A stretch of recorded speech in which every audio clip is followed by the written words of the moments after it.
Okay. I do believe that is recording. Amanda, can you confirm for me that is recording? Yes, it is recording. Thank you. Okay, great. Again, welcome to Career Insights, Disability Inclusion. We have introduced ourselves. Our names are here. These are our titles. At the end, on the last slide, there is a slide with all of our contact information. Okay. So we're going to kick it off a little bit differently.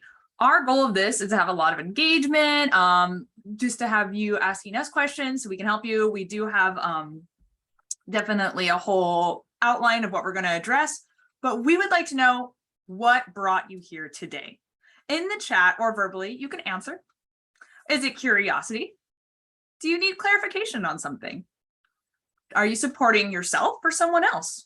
Are you looking for resources? Do you want to talk to somebody one-on-one? Is it all of the above? Or maybe I missed something. I'll give everybody a moment in the chat there.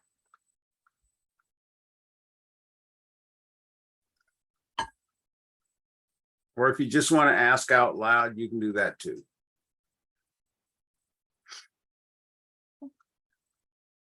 And Amanda, may I ask you to monitor the chat?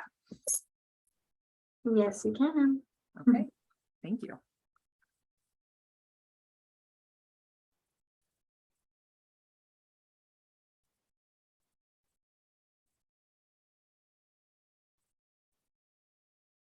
So we have one person in the chat saying redirection and starting over again. Yeah.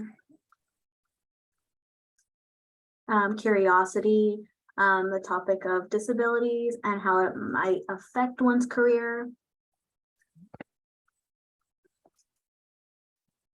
I'll just give it a few more moments.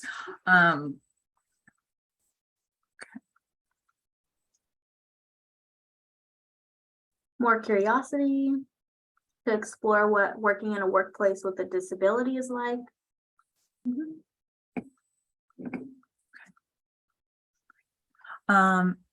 Yes, to the one that was directed to me. This is a different one than the workshop on Friday. You are more than welcome to stay. It's up to you. Okay. Thank you. Great. Okay. This is all very, very helpful. Thank you. Okay. So we have some redirection starting over, curiosity. Oh, great. Thank you. Curious on how to support disability in the workplace. Great. Okay, we will be covering all of those today. And if we do not, we will go ahead and reference back to the chat to help you out. And then of course, anytime during this, if you have a question or thoughts, you can put them in the chat or you can express verbally. Okay. Alrighty, folks, I'm going to kick us off today talking a little bit about disability and disclosure in the workplace. So I'm going to ask you another check-in question, and please feel free to verbalize by unmuting yourself or type in the Zoom chat if that makes you more comfortable. I would just like to know, how comfortable are you currently with disclosing your disability to an employer? Or maybe you don't identify as having a disability or being disabled. If you want to maybe just indicate your understanding of the disclosure process in the workplace. 1 would be very uncomfortable, and we go all the way up to 5, which would be indicating that you're very comfortable with disclosing your disability in the workplace, or you have a good understanding of what that means. So go ahead and just take some time to reflect on that and feel free to chime in the chat or verbally. And some of the points we'll be going over, you will see in this slide as well.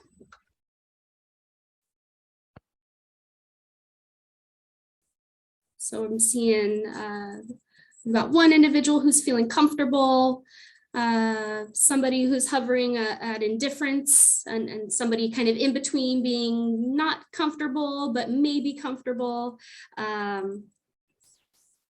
I feel like if there's something in a job that I really need an accommodation for, I feel like the only way to express that is by disclosing. Thank you for sharing that.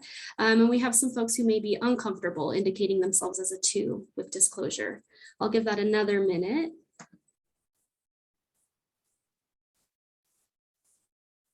And we have a participant who feels very comfortable in disclosing disability status related to hearing, and maybe more at a 3 for everything else. Thank you. And we did just have somebody jump in. Welcome. Right now we are in the slide of disability and disclosure. You are more than welcome to jump in right now during the chat. And basically what we're doing is answering this question right here.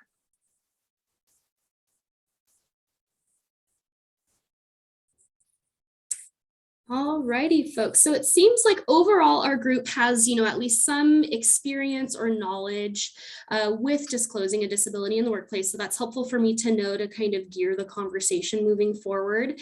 I'm going to go very quickly today and just cover some general items related to disclosure. But if you are interested in learning about things in more detail, I have linked to this PowerPoint BMAX Disability Disclosure in the Workplace presentation that you're welcome to view at your leisure.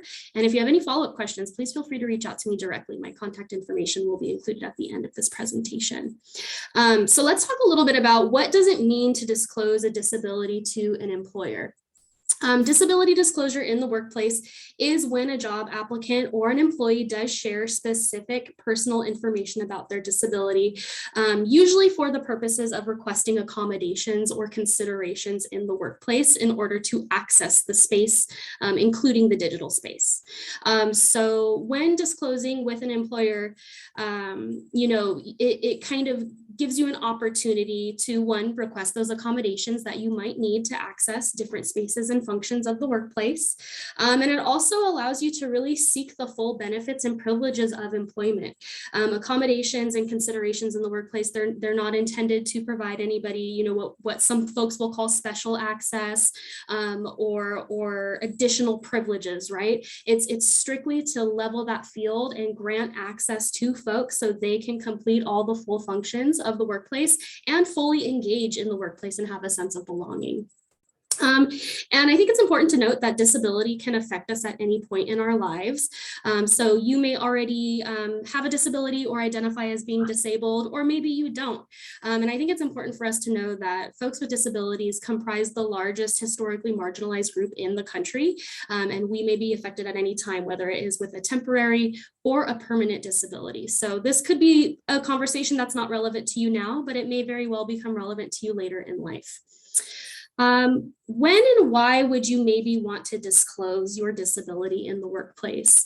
That really is a personal decision that you need to weigh for yourself, but some information that I can provide to you that may be helpful is that you should disclose your disability in the workplace before problems are arising. So if you are noticing that you are maybe starting to struggle with certain things in the workplace, whether it be, meeting certain deadlines, being able to perform certain functions, those sorts of things, you may consider, hey, I'm getting to the point where I might need to disclose my disability with my employer and request those workplace accommodations.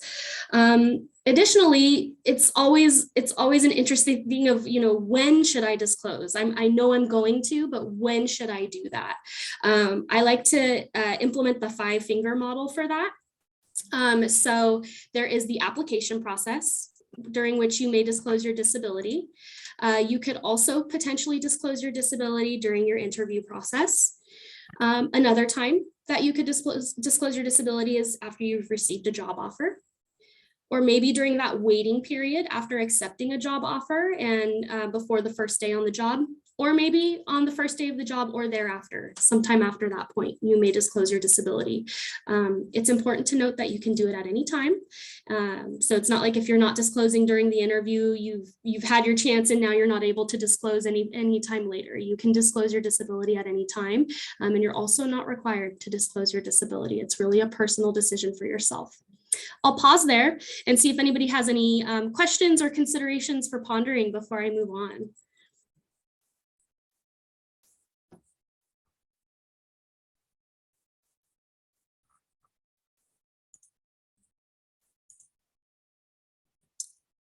Okay, so I'm going to move on to just a couple of examples to highlight how one may be able to request an accommodation in the workplace. We're going to do some informal as well as formal request scenarios. And I'm going to actually ask for everyone's help with this piece. So Nikki, if we can please go to the next slide. Thank you. Okay, so may I please get a volunteer who might be willing to read this out loud, and I'll also paste it into the chat in case that's easier for folks to access the scenario that way. Can I get anybody who maybe wants to read that aloud to us?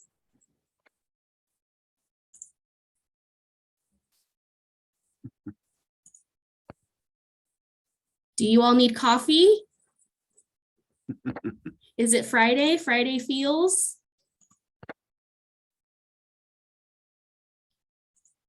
Alrighty, I'll just go for it. I was trying not to talk y'all's ears off, but I'll just go ahead and read it out to everybody. So one example, no problem, Shanda, thank you. So one example of disclosure or requesting an accommodation might be, hey, I find I work best when I get regular feedback. Would it be okay with you if we checked in every day, just briefly, to make sure I'm on track with my tasks?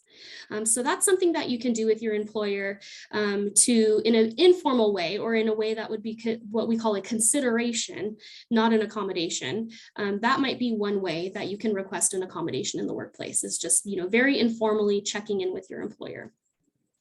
Our second example, it should pop up, I think, with an animation, Nikia.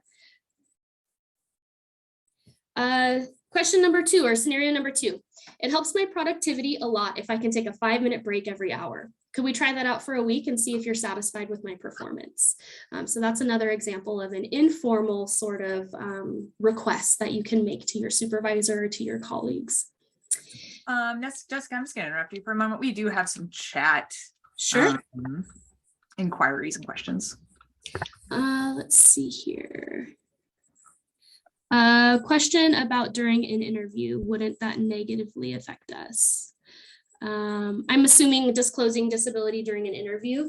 That should not negatively affect you because under different ADA and federal protections for folks with disabilities, your disability is considered a protected status, and you cannot be discriminated upon based off your protected status as an individual with a disability. And Robert will be going over some of our rights and regulations under the ADA in just a little bit in this presentation, but no, that would not negatively affect you. If it did, you potentially have, a discrimination case on your hands. Great question. Thank you. And I'll go ahead and let's go to that third scenario. And I think this is our final informal scenario. I have difficulty sitting for long periods. I use a kneeling chair at home that I got for $60. It's helped others with back troubles too. Would the company be willing to purchase a chair like that for me? So that's something that you could broach to your employer. They may be able to accommodate that informally, depending on, operations and budgetary functions. But that potentially is a scenario in which you may need to formally disclose and submit documentation of your disability in order for a chair like that or a piece of equipment like that to be purchased for you. But, depending on where you are, they may be able to purchase that outright for you without documentation needed. And our final scenario here is actually an example of formal disability disclosure and requesting accommodations in the workplace. So that's Rhonda. Rhonda has depression and needs to ask for the accommodation of a flexible schedule while she adjusts to new medication. She is having difficulty sleeping and waking up and has been late 3 days in a row. She is wary of disclosing her medical condition, but is concerned about disciplinary action. So Rhonda is here at the point in time where she is realizing that her disability, her medical condition, is impacting her ability to fulfill work obligations, such as being on time for her scheduled shifts. And so she is looking to potentially disclose before disciplinary action occurs. So let's see what she does. So Rhonda does end up disclosing, and she provides her medical documentation. And since her work doesn't depend on or affect others, the employer found no hardship in flexing Rhonda's schedule if she works between the core business hours of 8 a.m. and 6 p.m. So that is an example of formally disclosing one's disability and providing documentation to request an accommodation of an alternative work schedule. So these are just some examples of disclosure and accommodations in the workplace.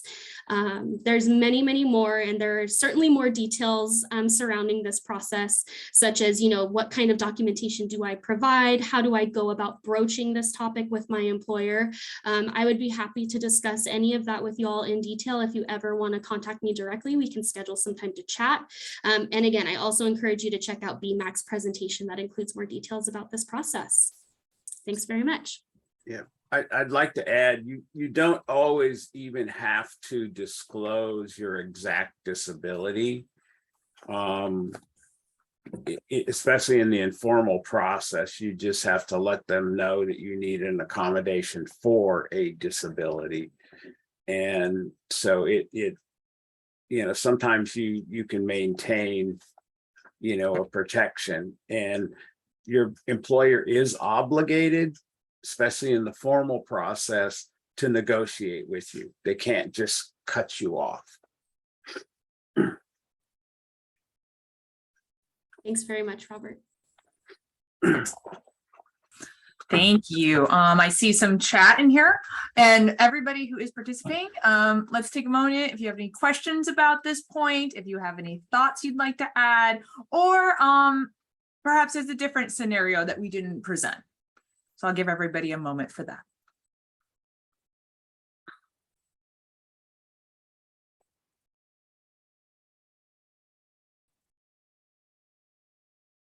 So I see a question from Olivia in the chat. What happens if you're at a workplace that is unwilling to make accommodations? So that's a very, very good question. When you are working in a workplace, depending on the size and scope of the organization, they may have different requirements related to providing accommodations for employees. So exactly, if they're too small of a company or a franchise, or they have fewer employees than what is federally recognized or mandated as an organization, there may be different requirements there. It is important that your accommodation requests are reasonable and do not impose an undue burden on the employer to fulfill, whether that be an undue financial burden or logistical burden to implement. So I always recommend that you reflect upon potential accommodations you have received in the past, maybe in other workplaces or even as a student, and kind of start out your conversation with your employer, with those suggestions in mind, using, citing your old accommodations as an example, and see, hey, maybe we're not able to fulfill this exact accommodation, but can we talk about a reasonable alternative that would still provide me access to the workplace and the functions of the job? Great. Go ahead, Jessica. Yeah, no problem. So Section 503 of the Rehabilitation Act of 1973 does prohibit employers, especially like if you're on just like a contract, it does prohibit them from discrimination, and they should be promoting the hiring of qualified individuals with disabilities. Right, thank you. And then I do see a tip in here, which I think is great. I have submitted documentation to HR with my diagnosis redacted. Okay, well, there you go. So, thank you. That is, yes, we have that one at the end. Ask Jan is amazing. We love that website. So thank you so much for posting that in the chat. But yeah, if you have more tips or tricks, please put them in there. Great. And then, the diagnosis redacted. I think that's good. So it's noting that you do have something, but you're not saying exactly what it is. Great. And if anybody else, of course, wants to add, you are more than welcome to use this chat. Okay. Would anybody else in our hosts like to add more to this before we move on? Okay. All right, now we're going to move on to finances and understanding, and I'm going to pass this one off to Robert. Okay, so I'm not going to talk forever because this could take like 20 hours. So you can, for those of you that may be on SSI, SSDI, or SSA. Depending on the combination of benefits and that sort of thing, there is the possibility that you can work to a certain point and make money and keep your benefits.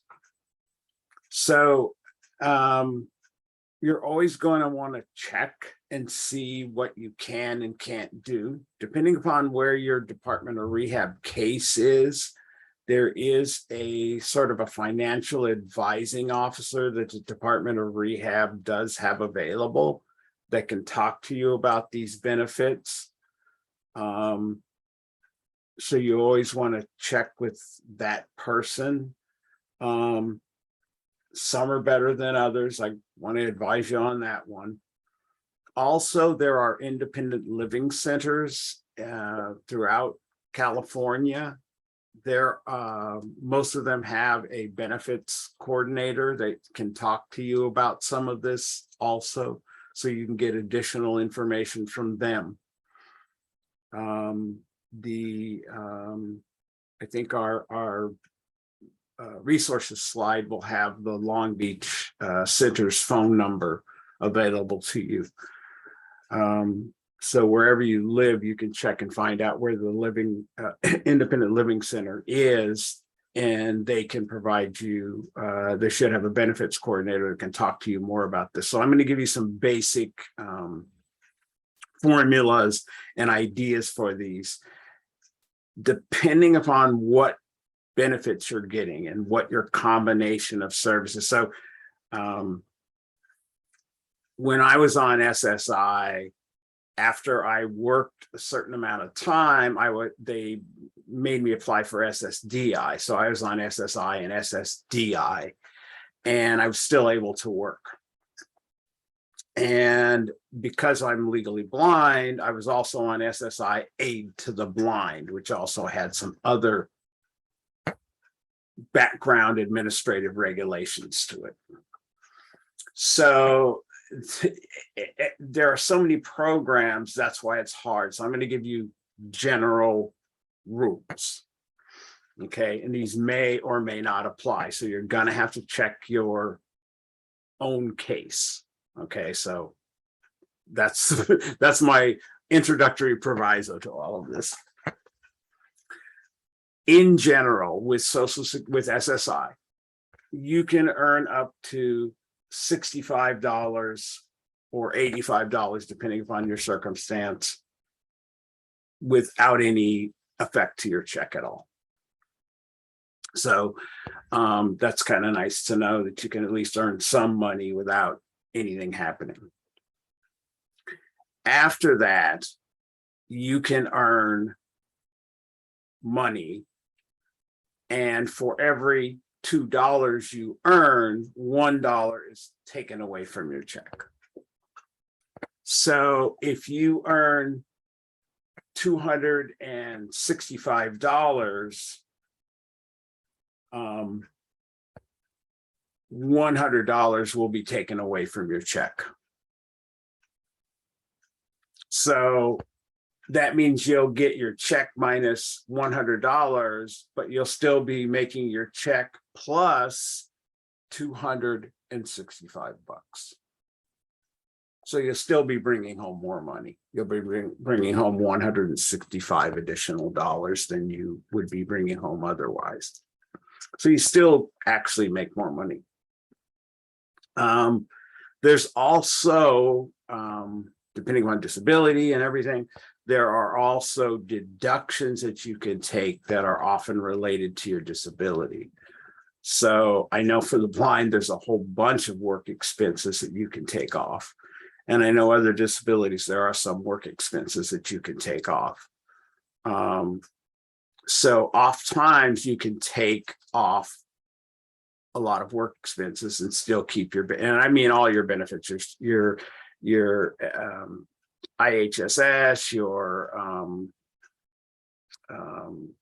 Medicare. I do not know about SNAP. That I can't tell you. I do not know. But my best guess is you'll probably be able to keep it. and your medical benefits. So you'll get to keep all of your benefits as long as your Social Security case is open. Most other things will stay in place. And that's kind of the general rule of thumb. So those are general pieces of information about your financial benefits. People are usually very scared about this. So go to those resources, talk to them. Even the Social Security Administration will be willing to talk to you. They will give you information. They will tell you what is involved. You can often call. I ain't gonna promise you it's gonna be a short call, but you can call. You may be on hold a while. The financial benefits people are the best people to go to, though. They deal with this every day. In addition, one of the other things I can tell you about, if you work and let's say you need a device that you want, or there's some associated cost with employment, you can write a plan for self-support, which will allow you to keep your entire check and take money out of your check, or take your entire check and contribute it to a savings account, which will buy said device, piece of equipment, or whatever that contributes to your employment.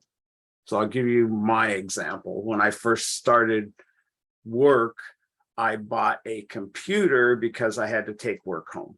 So I bought an adaptive computer, which was $5,000 at the time. And so I kept my Social Security check coming while I was at work to buy that adaptive computer. So you can do that kind of thing too. So if there's a piece of equipment that you think you might need, or a device, or, you know, I think it would even cover like repairs on a vehicle, that kind of thing. It covers a broad range of things. People have used the money to start businesses and all kinds of stuff. So the money has a broad range of use. And you can talk to the Social Security Administration, can put you in contact with, there's local organizations that manage these applications and that kind of thing.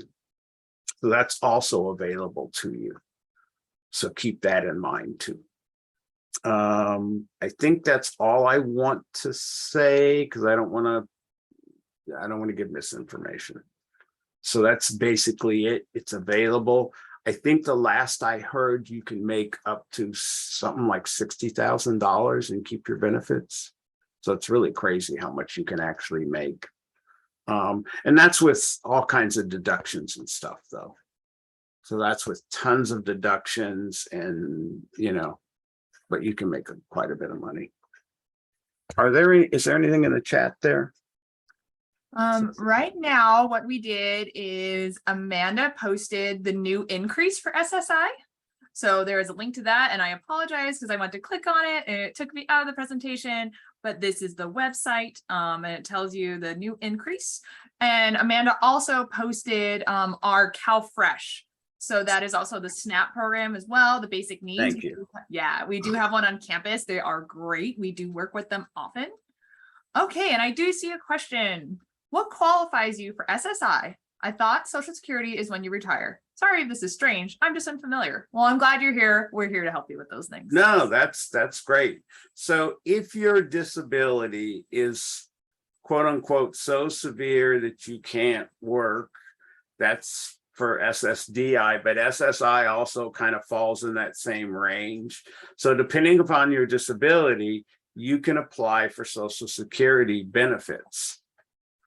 And you can get basically a check every month based on your disability. So it's not based on your family's income, but it's based on your disability. And people with, you know, super severe learning disabilities can get it. People with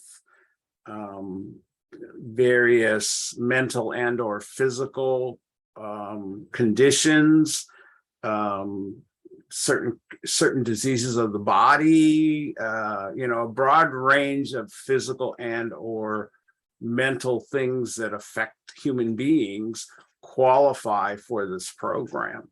So it's something you'd have to look into. You'd have to go to the Social Security Administration to see if you qualify for supplemental security income. So you can go and check and see if you apply, if you qualify for SSI.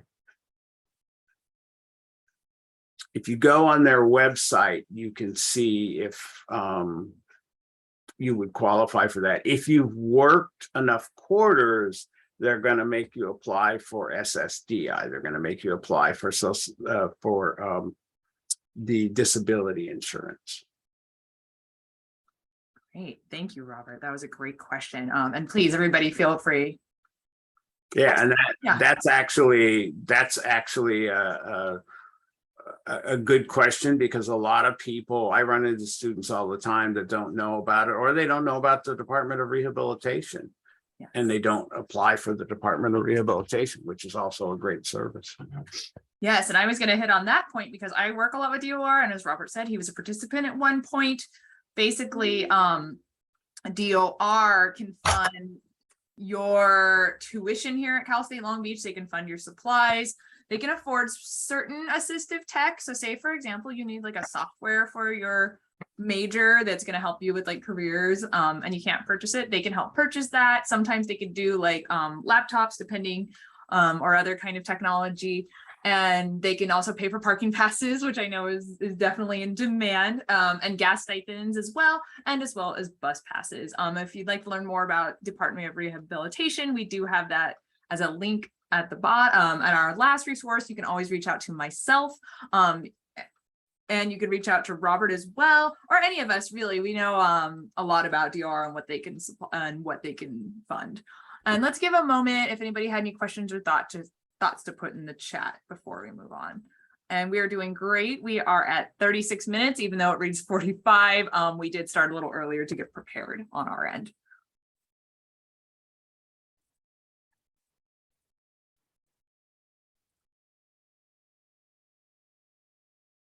Okay, and that's fine. If you think of something later and you want to throw it in the chat or ask verbally, that you are more than welcome.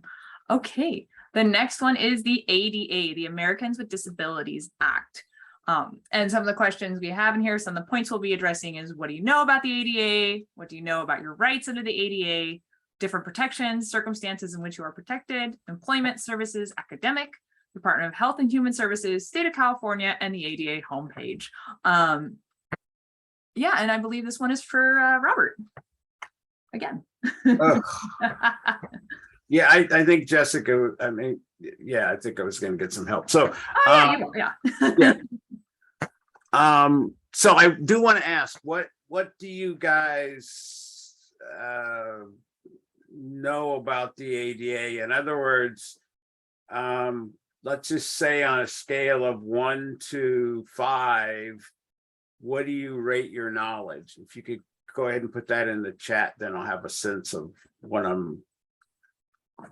need to do. Great. And you can even use the same ranking you did earlier. We have 2, 3, 3, 3. Okay, good.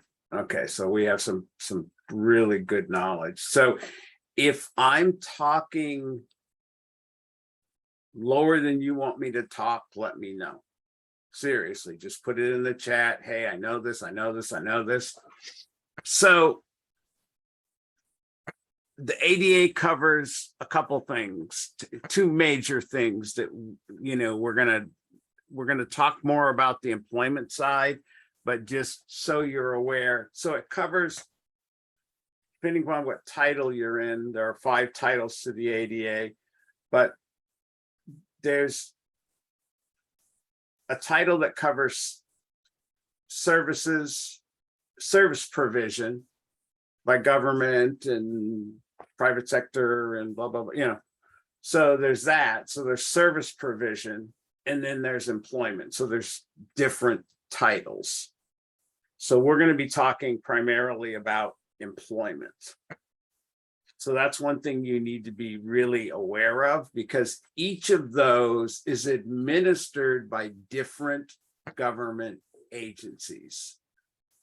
And so it's important for you to understand that when you're dealing with the federal government, or you're dealing with complaints and you're dealing with stuff, you have to make sure that you're kind of like directing your attention to different people. So a prime example, and this is getting into the weeds, but it's really important to kind of understand how crazy the ADA can be. Under the ADA, there are service animals, but there are also emotional support animals.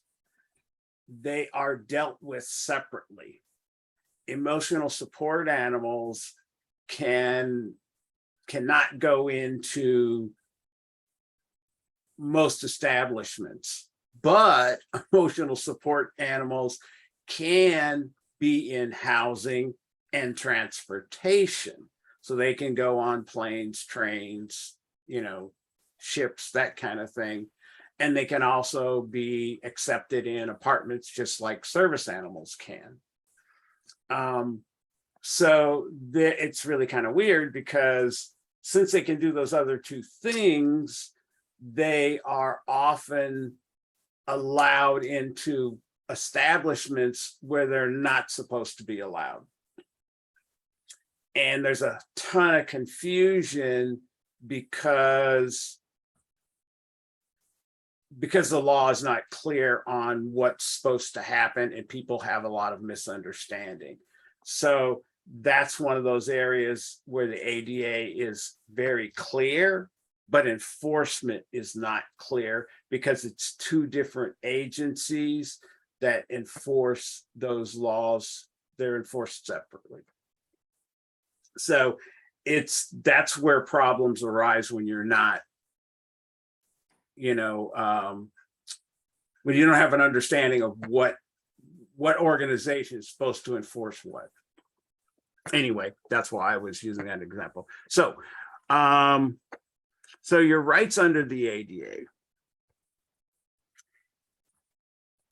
you have a perfect right to full access to society under the ADA, and equal access to most everything under the ADA.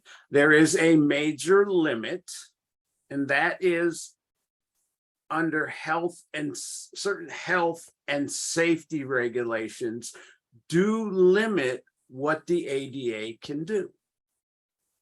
So there are, under certain medical situations and under certain safety situations, the ADA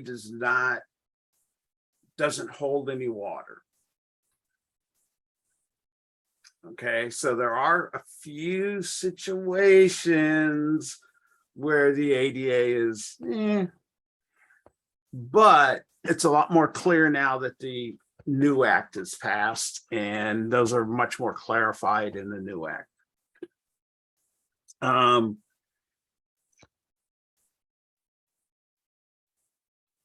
There are also employment services and employment practices that are enforced by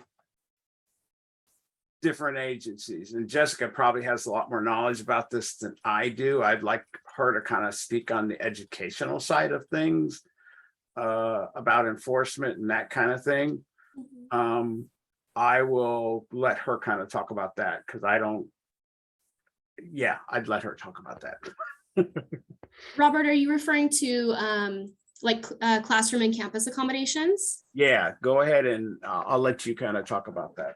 Sure, absolutely. So some of you may be registered with BMAC, so you may have this knowledge, but just in case, I don't want to make any assumptions. So if you're not registered with BMAC and haven't gone through the formal process of registering as a student with a disability and requesting accommodations on campus, under federal law and policy, particularly the Americans with Disabilities Act and sections 504 and 508 of the Rehabilitation Act, as well as the California State University Chancellor's Office Office Executive Order 1111, campuses are required to provide reasonable accommodation services to registered students with disabilities. The way that you can get registered with your campus disability office is that you usually have some sort of application from the department that you need to fill out. And you need to submit documentation or verification of your disability. If you have a disability or a diagnosis where one can visibly observe or witness the impairment, it may not be required for you to submit documentation. But if you have, what we call invisible disabilities or those hidden disabilities, such as a learning disability or a psychological or a psychiatric disability, just as an example, we would likely require documentation of your disability impacts. From there, you would meet with a BMAC specialist or your campus specialist in the Disability Service Office to engage in the interactive process to determine reasonable accommodations. And similar to the employee setting, we work with instructors to determine what would be reasonable for a given course of record. So you may be approved for, let's just say 5 or 6 different accommodations, and it may be reasonable to implement all 5 or 6 of those accommodations in one course. But depending on the fundamental structure and course learning outcomes of another course, it may be determined that maybe actually 3 of those are reasonable, and we may need to look at alternatives for the other accommodation requests. So similar to employment scenarios. The only difference I would say in higher ed is that in most cases, BMAC is able to support the implementation of assistive technology tools and other medical equipment to support students in the classroom. Whereas with an employer, if it is determined that it's an undue hardship in terms of implementation or for financial reasons to procure such supports, they may be able to deny it at the employer setting, but that's not something we do in the university setting. I hope that helped to kind of highlight some similarities and some differences. No, absolutely. I wanted to thank you guys for all your information on that. Amanda has put in the chat the ADA homepage. And then either Jessica or Amanda, if you could put, and I believe it's on the resource page, but let's go ahead and put it in the chat. The best way to reach BMAC, either I'll put that in the chat. Yeah, wonderful. And you can always walk into BMAC as well. And I do want to add one more thing, and that is under the ADA, there are you have a lot of protections, but the state actually has a law called the UNRRA Act, which is much more stringent than the ADA. So if you file a complaint with the state, or in the state file a complaint with the EEOC, they will actually work with the state to determine which organization, the Department of Fair Housing and Employment, or the EEOC, your complaint should be handled. So they will actually make a determination whether state law or the federal government is best suited to handle your case. So they actually work together. It's really kind of nice because you kind of get the best place for your case to be handled depending upon the circumstances, situation, and type of case you have. So state law is sometimes the best place to go because it is more stringent. So I do want to, give you that tip that handling it through the state sometimes is a better way to go because the law is tougher. And so it can be a lot better for you to file it through the state. It'll still end up in EEOC possibly. But the good thing is that if you file it with the state, it's going to be more stringent. So the employer is going to be held to a higher standard.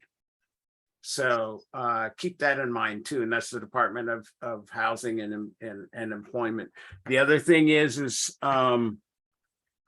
the reason Health and Human Services is mentioned there, that's one of the 2 major departments in the federal government that handle are the Health and Human Services and the Department of Justice are the 2 major departments that are responsible for enforcing the ADA.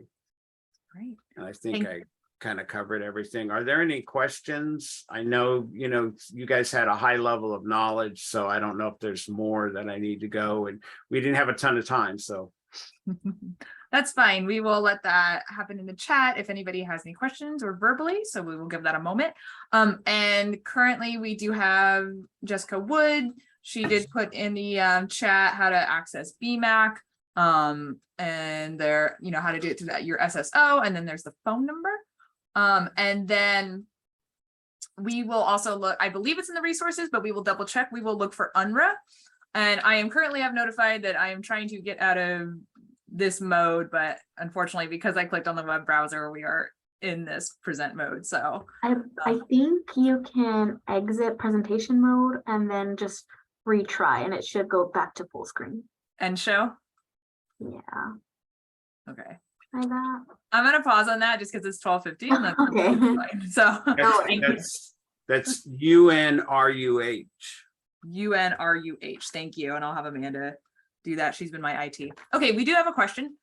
Would the ADA not be able to accommodate if there is a part of a job description then you cannot fulfill due to a disability? For clarification, such as driving.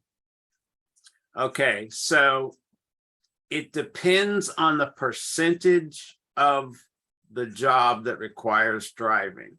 So if it's a small percentage, they could restructure the job.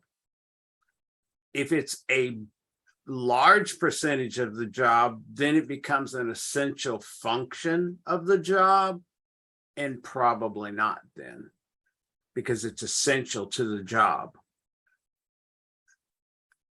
So that's kind of the answer. It really depends on how much of the job requires driving. Now, I will tell you, the City of Long Beach has many job announcements with a driver's license attached to the job announcements. Why they've left them on there, I do not know. And I happen to know, because I used to work for the City of Long Beach, that many of these jobs have very little driving associated with them. Yeah, this is true. And I see that person did say thank you. And I do see a comment of yes, nearly every single job. We have seen that in our experience as well. And we are, like, I'm going to echo what Robert said. We aren't quite sure. There are some jobs that do require driving, but I think more awards to ensure your transportation, but there are ways to ensure transportation. But thank you. So we are at 12:50. We do have a couple other slides. So I'm going to move on to this one. Now, we may not have time to actually, I have a worksheet, but we'll drop it in the chat anyways. We may not have time to do it, so we can do it via the chat. So basically, this is career fit and learning. How do you search for a job? What research do you do? How do you know the job is a good fit for you and your needs? Did you know that an interview is not just about you, but also interviewing a potential employer? Knowing what you want and what you bring. So we'll have a fun little worksheet after this slide. And I want you to think about what are some skills that you can offer, compliments that you receive, things that you're good at, and we will be doing it too. So we'll be sharing ourselves so you don't feel too alone. Basically, this is where you have to put in a lot of the homework and a lot of the research. So for example, our last one of like, oh gosh, driving, I don't have a license, or I take public transportation, or whatever it may be. So then you have to really research the job. Is the job somewhere you can get to? And can you get there in time? Is it 10 minutes from your house? Is it walking distance? Is it close to a bus line? Is it close where access can take you to? Things like that. So those kind of things that you need to research. Researching if this is something, if you're not comfortable sitting for long periods of time, is this a job that's always sitting? Is it the opposite, where you're not comfortable physically working all the time and being on your feet? So that really is within the job description. So as I have here, how do you search for a job? So we always promote CareerLink. CareerLink is awesome. You can save jobs, you can look through it, you can really customize it. We engage with those employers one-on-one. So we have a personal relationship. And when I say we, I say all of us. And I also definitely highlight the Career Development Center. So say, for example, you find a job there, you like it, you can save it. They may be at a career fair. We may be able to do some legwork for you if you reach out to us. But definitely using those things, using Career Link, using Indeed, it's a good aggregator, using LinkedIn, definitely looking at a job being like, oh, who are the people here? Did anybody graduate from Cal State Long Beach here? Maybe there's someone I know.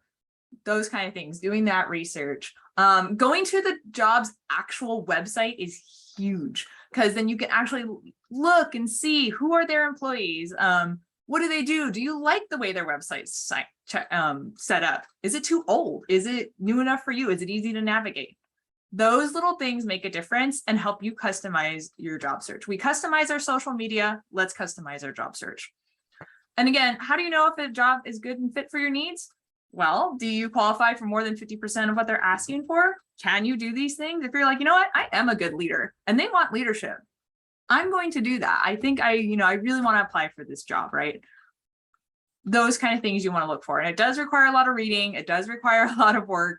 Perhaps you're writing it down, you're keeping it on a Google Doc, you're keeping it on an Excel sheet, whatever it is, you're customizing your search for you.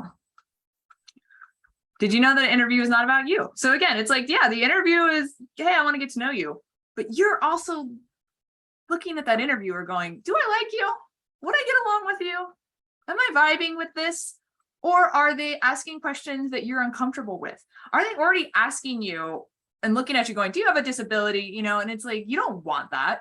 You have to really stand up and advocate for yourself to say, no, I don't like the way this employer is speaking to me. Maybe they're asking you uncomfortable questions. Or maybe you're like, wow, I really do like them and we get along and this is going very well. And then you ask them in the Q&A section that last, do you have any questions for me? Always have questions. You're asked them, do you like your company work culture? Do you, or not? Well, I wouldn't say that, but like, what is the company work culture like? Let me rephrase that. You can ask those questions. You can ask, what do you enjoy about your job? So you can get a gauge of that.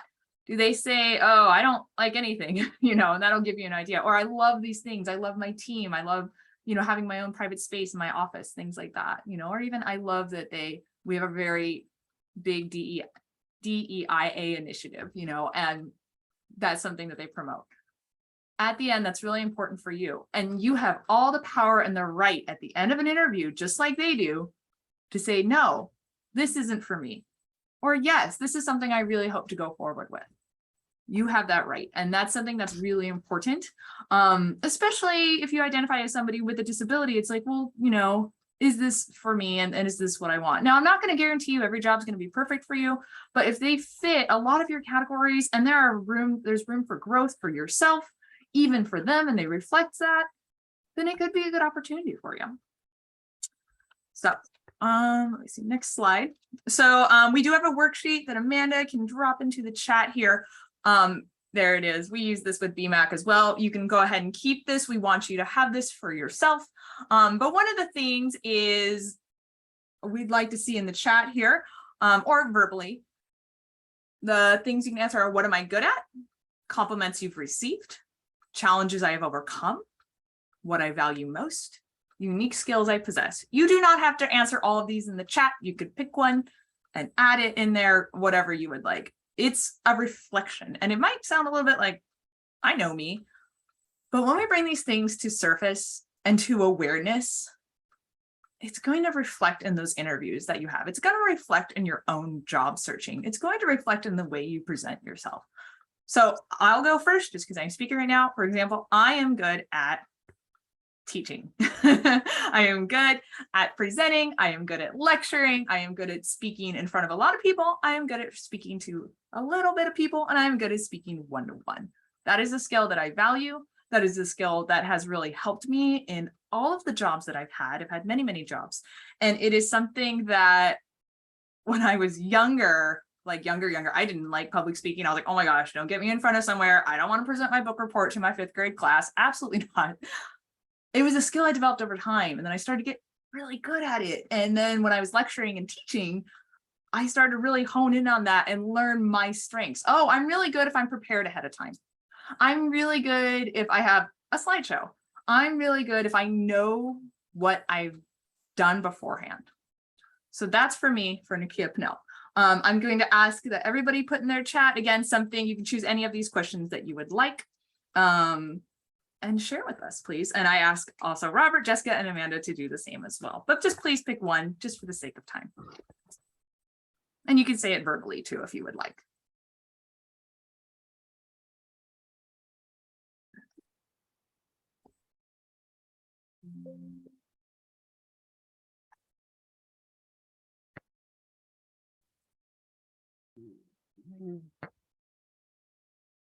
That's great. Jessica says, I am good at educating and counseling. It is my passion.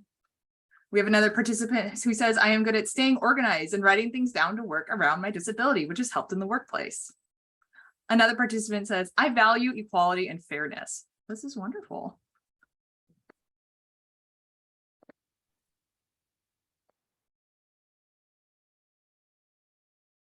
Another participant says, what I value most is honesty and kindness. These are all really, really wonderful answers.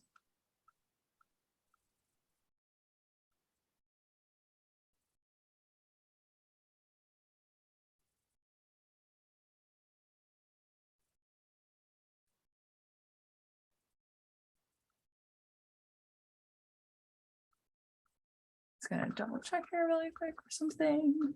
Okay. Oh, unique skills, flexibility. The key to flexibility is indecision. Okay.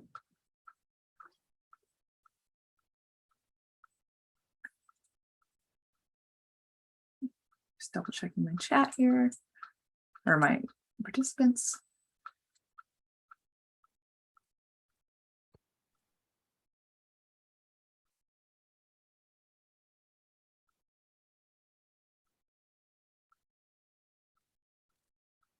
And of course, if this is not for you and you would not like to participate, I'm not going to ask you or force you to do so. This is within your right. I am going to ask Amanda and Robert if you would like to share though, or if it's in the chat and I'm not seeing it yet. I thought I sent mine in the chat, but I am very personable, so I like to talk to others. I can go up to anyone for the most part and just strike up a conversation. So that's something that I really value, and I'm also getting better at public speaking. I've been getting a little bit or more compliments in recent years, and I don't personally enjoy it, but I'm good at it. Wonderful. And Robert says, I am good at career counseling and advocacy. Yes. This is all really great. I'm so happy you guys did this. If you want to add some more in the chat, that is fine. Yeah, please keep this worksheet. And I highly recommend on your own time to fill it out, you know, kind of think about these things. I even recommend maybe you're invited to an interview for a job you're really excited about, filling this out and also then tailoring it to that job. So for example, Amanda said, you know, she's really personable. She can just walk up to anybody and start a conversation. So it's like, maybe she finds a job where she's like, oh, they're asking for one-to-one, you know, consultation, or she'll be talking to a lot of people. She can then highlight that, and even writing that out can help you shine in your interview, as well as maybe even if there's like, you know, questions in there ahead of time. Yes, it's a really good confidence boost. There is something so important about self-awareness and understanding who we are. And even when the questions in here is like, what are the compliments you've gotten? Because sometimes we perceive ourselves very differently than others.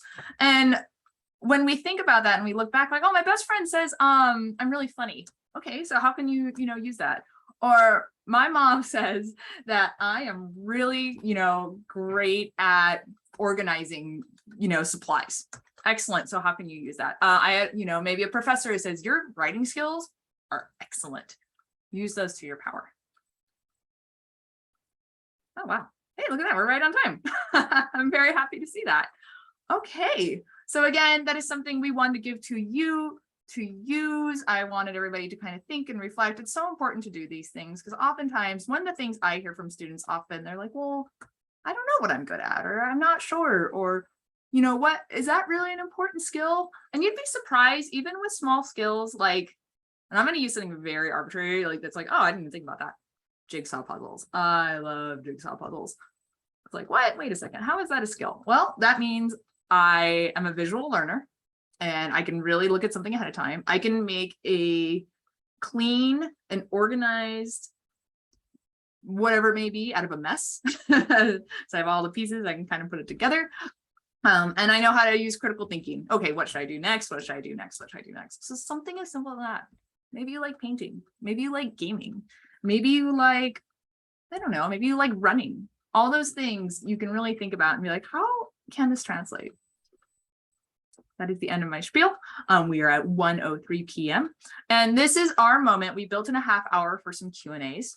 We did want to ask, what are some takeaways? What are some of your takeaways from this? That helps us build this more. And then for like next year or spring, where we can host this again and kind of go from there.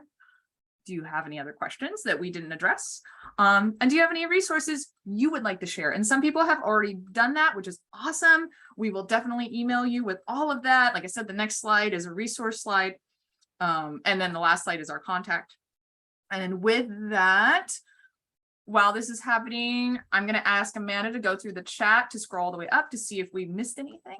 And of course, I'm going to welcome our hosts as well if they would like to add anything else. So I'll give just a few minutes for everybody to kind of think and add that either to the chat or verbally.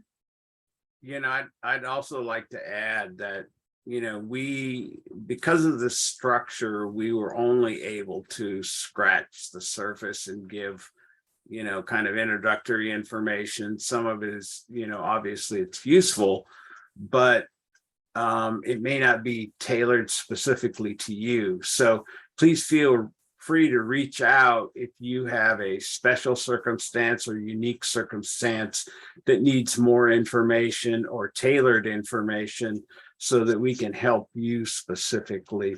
That's, you know, part of the reason we're here. So feel free to do that. You don't need to be in workability to come to the Career Center and get help.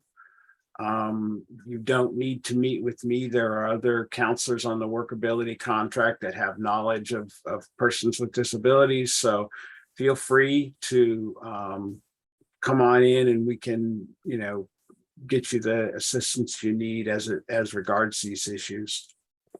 Thank you, Robert.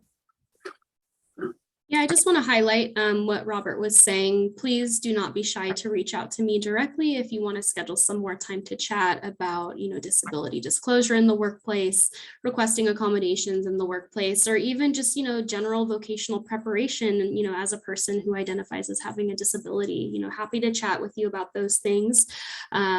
And I don't know, Nikki, if I'm going to be sharing something you probably will share, but just a shameless plug for our Workability 4 program on campus. If you're a junior, senior level student with a disability on campus, and we can get you registered with DOR, but if you're an existing DOR client, you know, please contact Nikia and Amanda to get the ball rolling on that process, or even me, because you may qualify for waived services for vocational preparation as well as job placement. So definitely want to work with y'all on that. As our former director of BMAC used to say, it's good to get a degree, but it's better to get a job.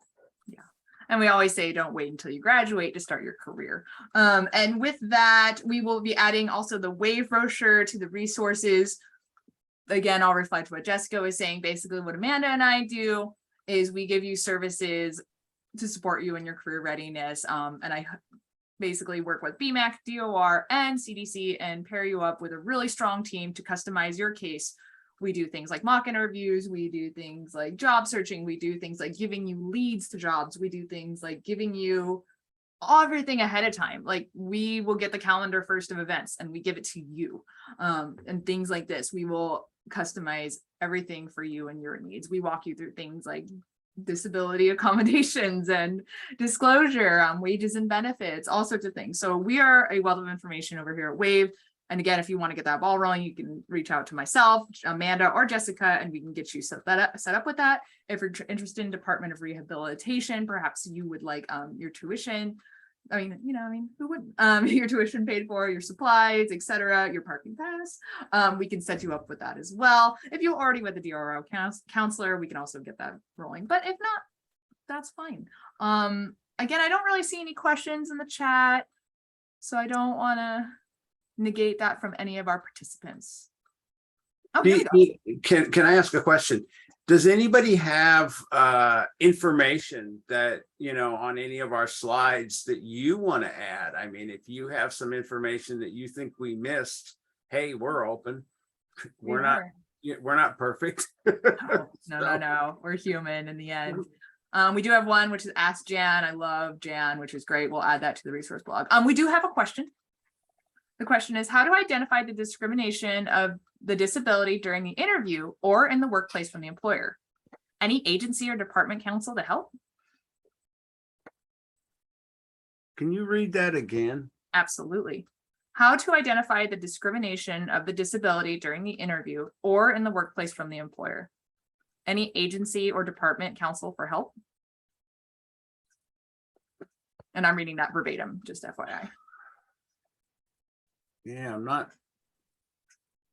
This is a good question. Yeah. You know, I don't have personal experience or knowledge of, you know, an individual going through that, you know, having that experience. I would feel inclined, you know, a first step, you know, if you're not moving forward in a recruitment process for a position you're interested in, would be to contact, you know, the hiring committee chair or the person responsible for overseeing that recruitment process to maybe learn a bit more about, you know, why you were not selected for the position.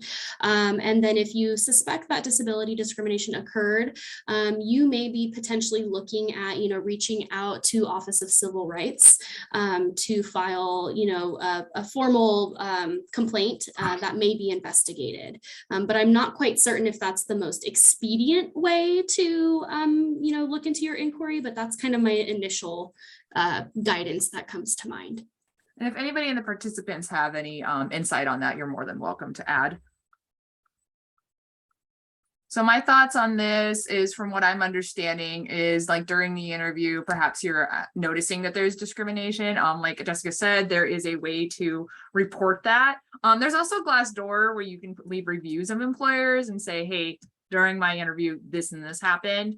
And one of the ways to also identify it, again, one of the examples I gave, like maybe they're asking you inappropriate questions. A really good way to identify that too is if you're feeling really uncomfortable, you're like, these are really personal, these have nothing to do about the job. Like your umbrella is, does this have to do with the job and my ability to do it? Versus, is this a really personal question to vet me out, right? So that is definitely a personal thing. And in terms of agency or department for counsel, we definitely can help you with that. Absolutely. These kind of things like these webinars, setting up appointments with us, we can absolutely talk to you with that. Perhaps you interviewed for a job recently. You could sit with us and talk to us and you're like, well, this is what happened, et cetera. And then we can kind of move forward if there needs to be any legalities done. All right. I have a, you're welcome. I have another one in the chat. This participant says, I had a situation where an employer yelled at me because I wasn't whispering enough. But whispering is hard for me because of autism. And she told me I was yelling. I told her I was on the spectrum, but she didn't care. Do you have any suggestions? I was going to basically not talk to my boss much anymore, but that may not be practical. So I'm going to open that to the floor. Sorry, Nikia, can you repeat that just one more time for me, please? Absolutely. I had a situation where an employer yelled at me because I wasn't whispering enough, but whispering is hard for me because of autism. And she told me I was yelling.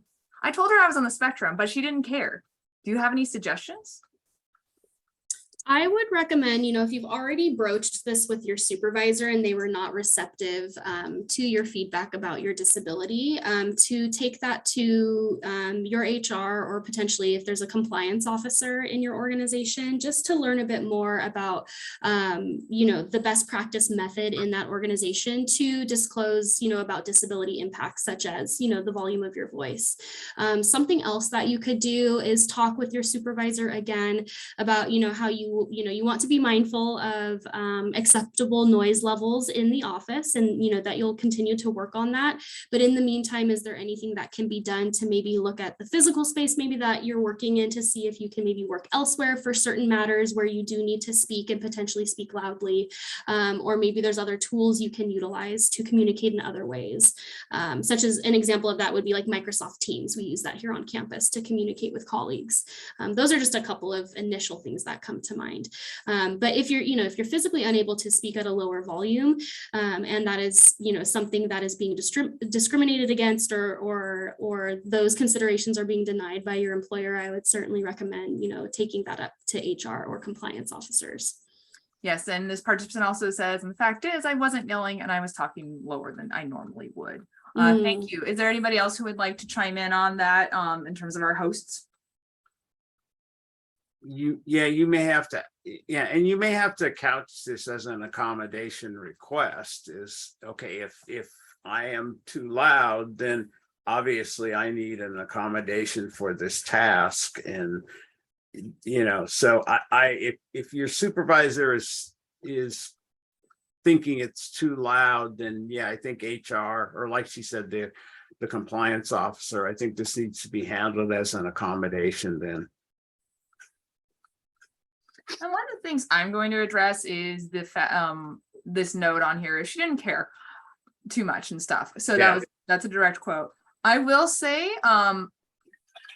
many employers, it should be built in their HR. ADA should be built in there, and it most likely is. I'm going to say that with confidence.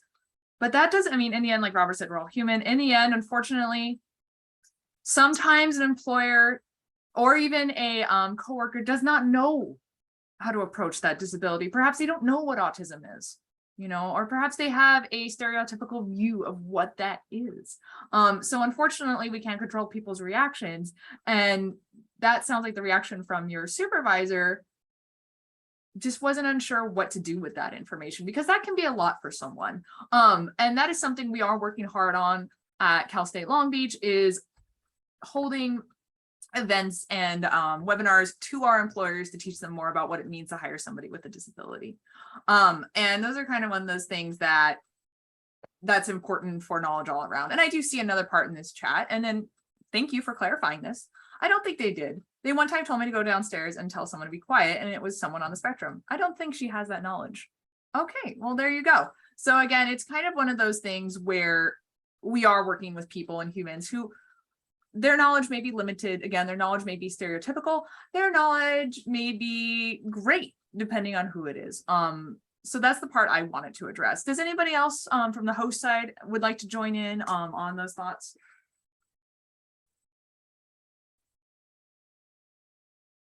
I agree with you, by the way. Okay. Thank you, Robert. Yeah, it can be interesting. When I was hosting my last disability disclosure in the workplace workshop a couple weeks ago, a student had asked something to the effect of us including in the future, what happens when you do disclose your disability or your accommodation needs with your employer, and you receive some sort of reaction from them, whether it be uncertainty, maybe a negative reaction, in a worst case scenario. And I thought that was a really interesting piece to include in future workshops. So now that another person is sort of mentioning the what to do there, thank you for asking that question and for that feedback, because Nakia is right. We can't control how people may react, and we're not responsible for their reactions, but it would be helpful to have some tools in our pocket, right, of how to kind of address those situations, because it's not your job to educate the world about your disability, but how can you make that workplace more comfortable for you and a place where you feel like you belong. It's an important thing to tap on. So thanks for that additional feedback. I think that's something we need to grow in our information we put out. Yeah, and just like a lot of things that have come into our regular discussions and our conversations, disability awareness has become very high in the last, I'd say 5, maybe 10 years, at least from my experience. And that has been a great thing. And we are hoping to create this platform to make it bigger and to keep with the education, to keep with that knowledge. And I do say, I reflect what Jessica said, is that it's not your job to educate somebody on your disability at all.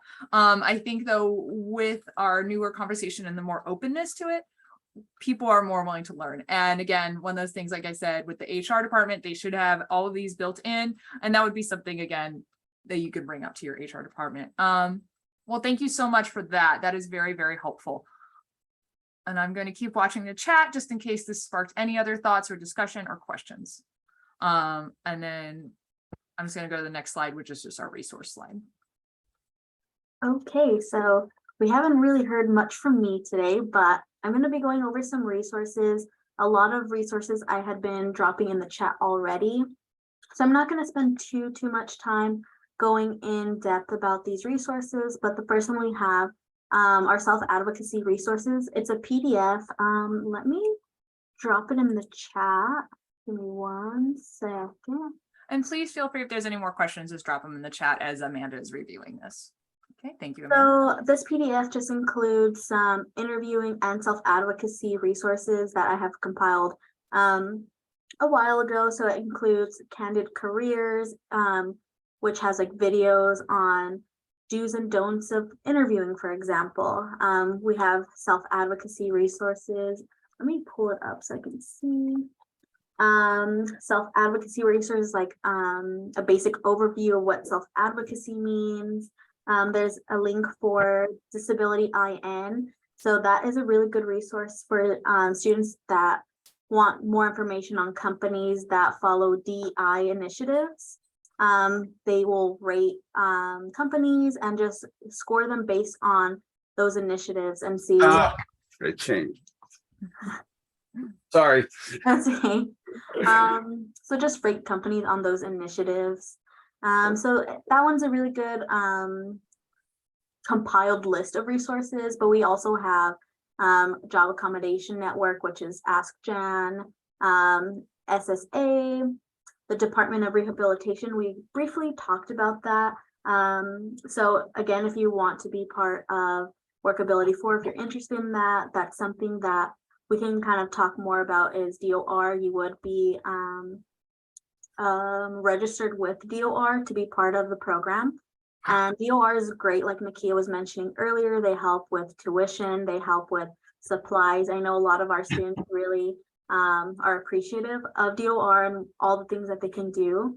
And they're really good with accommodations. And I want to emphasize that if we don't have like an answer right away, we really do work with our students to get those answers, look into different accommodations that we can find out. I know something me and Nakia are working on right now is looking more into on-campus housing. So like in the dorms, accommodations that we can get for those students, just so they can feel a sense of independency that they may not be getting already, or they're just like looking forward to. I know from personal experience, I loved living in the dorms because I got my independence there. And that's something that we want to extend to our Workability 4 students. So that's something that we're kind of working on, seeing if maybe BMAC can help or the housing department themselves. So that's something we're working on.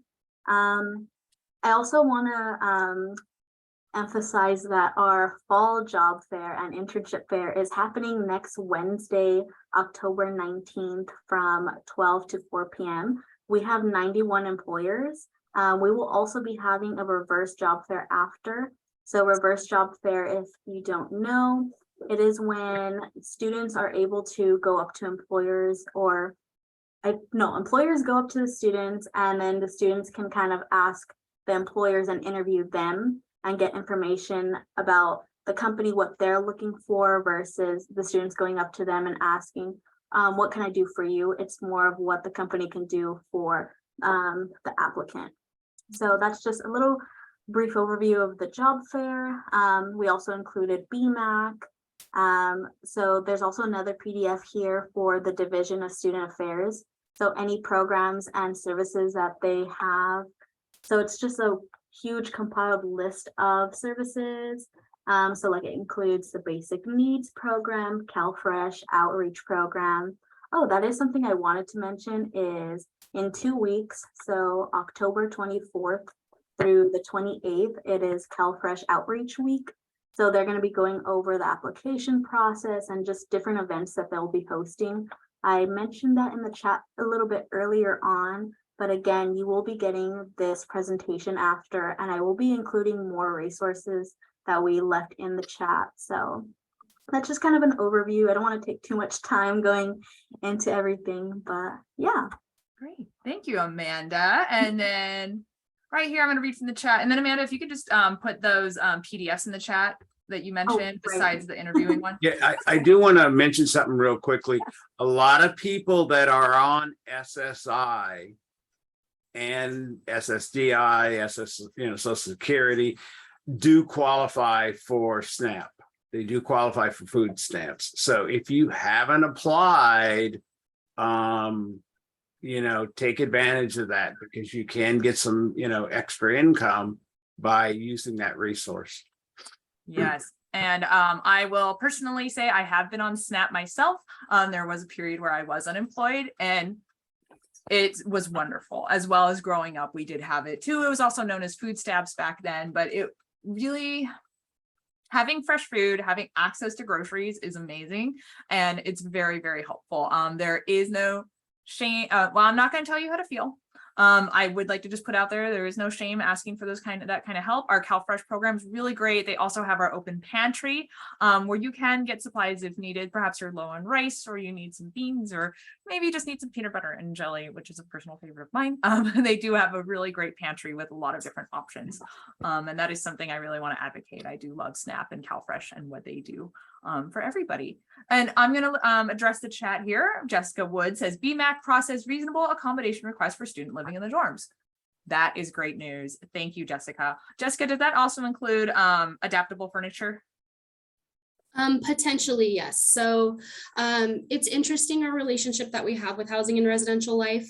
We may approve certain accommodations for the dorms, but it is all pending availability of certain dorm spaces from HRL, as well as their stock levels of certain furniture or needs. Excuse me. So an example of that is, based off a disability need, we may potentially approve a certain student to have a private room in the dorms as opposed to a double suite. However, if housing does not have any private rooms available, they are not obligated to place the student in a private room. But if one becomes available, they would be in high priority to receive that room. So that's just one example. Another example is many of our students, based off certain medical conditions they have, if they're placed in an older dorm room that doesn't have central air conditioning built in, we may approve them to have a portable AC unit in their dorm room, and housing would need to provide that. So just a couple of examples of accommodations that we may be able to,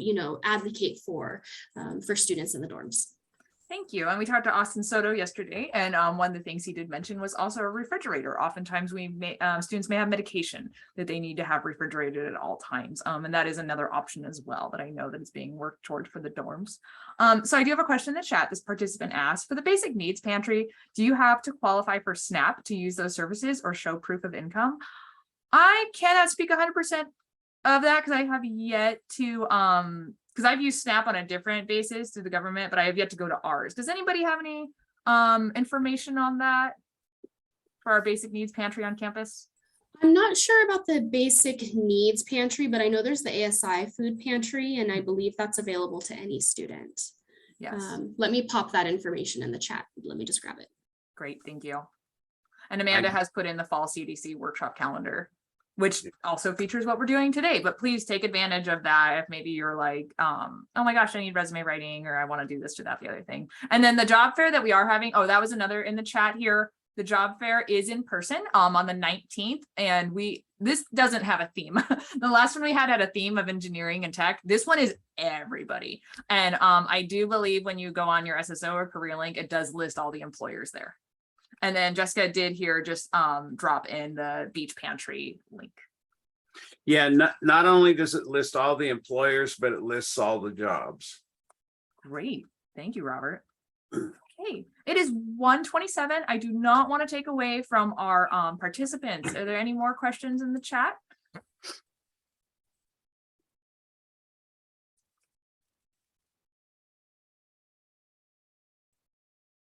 Or even verbally. I always forget to add that.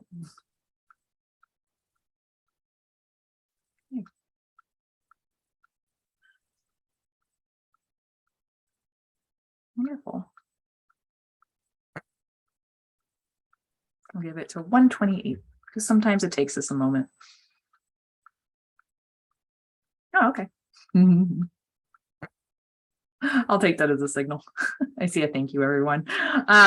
Yes, absolutely. We are here. We want to be a face. We want to be a direct resource. We want to be non-intimidating. We wanted it to be where we can give you a breadth of these resources. But as I believe Jessica and Robert did both echo, we didn't go in super in depth. We went in breadth-wise. So then now you have an idea of these resources that are available to you, what it's like to be working with a disability and how to navigate those things, what inclusion means, how finances are affected when you're working, what it means to be discriminated against an employer, what it means for your rights under the ADA, what it means to disclose, and all the resources we wanted to just offer you in general to further this conversation as well. This is my personal email, and these are our extensions as well. All of us, this is all of our emails. We will be emailing this presentation on the recorded version as well as the PowerPoint as well, and with an updated resource link, because we got a lot of them, which is great. But I personally want to say thank you so much for attending. This was a lot of fun. It was very enlightening. And again, if you have any other questions later on down the line, you can email any one of us, or even, call us or whatever. But I want to pass it off to our hosts as well to say their piece before we log off. Just want to say thanks so much for your time today and for being here. Please don't be shy if you have any follow-up questions. We are here to support you. Yes, I would just like to say thank you for joining us today. I will be compiling a list of resources, so you should be getting that pretty soon. Don't be shy. We're here.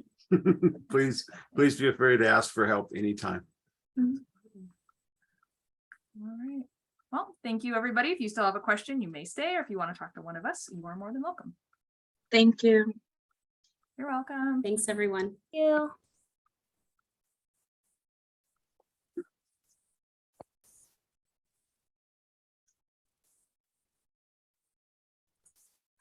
I'm going to stop recording. That's a wrap.